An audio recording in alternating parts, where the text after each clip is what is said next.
ছোটোবেলায় স্কুলে না যাওয়ার জন্য মার সাথে এভাবে বাংলা করতাম না। আজকে না আমার স্কুলে যেতে একদম ভালো লাগছে না মা। কেন রে, কি হলো আবার? আজকে না আমার খুব পেটে যন্ত্রণা হচ্ছে মা, জানি না কেন। সকালে ঘুম থেকে ওঠার পর থেকে আমার পেটে কি যন্ত্রণা গো মা, আমি না স্কুলে যেতে পারবো না মায়ের পেট।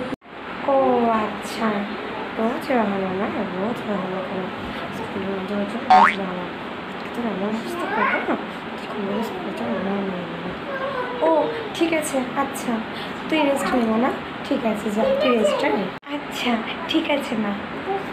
না টিফিন হয়ে গেছে, চল খাবি। আজকে টিফিনে কি খাবো গো মা?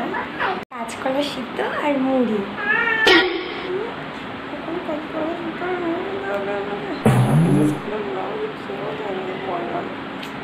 দুপুরে আজকে চিকেন করেছো? দুপুরে আজকে করেছি সবজি দিয়ে পাতলা করেছি, তোর তো পেট ভালো নেই। আর করেছি কাঁচকলা সিদ্ধ, ওগুলো দিয়ে ভাত দিয়ে মাখিয়ে চটকে দেখ, তোর পেটে ব্যথা একদম সেরে যাবে মনে। শসাও দিব, ঠিক আছে?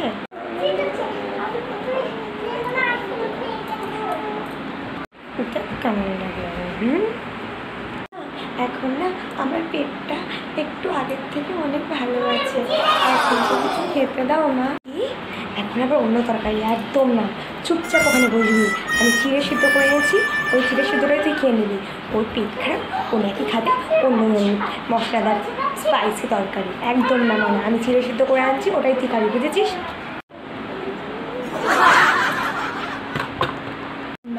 রাতে কি খাবার করেছো? বাবাকে দেখলাম চিকেন আনছে, তাহলে নিশ্চয়ই তুমি রাতে কষা কষা চিকেন রান্না করেছো, তাই না মা? রাতের খাবার? হ্যাঁ রাতের খাবার তোমার হয়ে গেছে। কাঁচকলা সিদ্ধ করেছি। ওটা কি কাঁচকলা সিদ্ধটা কি রুটিতে খাবি না মুড়িতে খাবি না বল? চিকেন করেছো তো, একটা খাই না, একটা খেলে কিছু হবে না তো। কাঁচকলা সিদ্ধটা আমি মেখে রাখছি, রুটি বা মুড়ি যেটা খাবি সেটা আমাকে বলবি, আমি খাবারটা নিয়ে আসবো, বুঝেছিস? আমি আর কোনোদিন বলবো না। তোমরা কি দেখছো?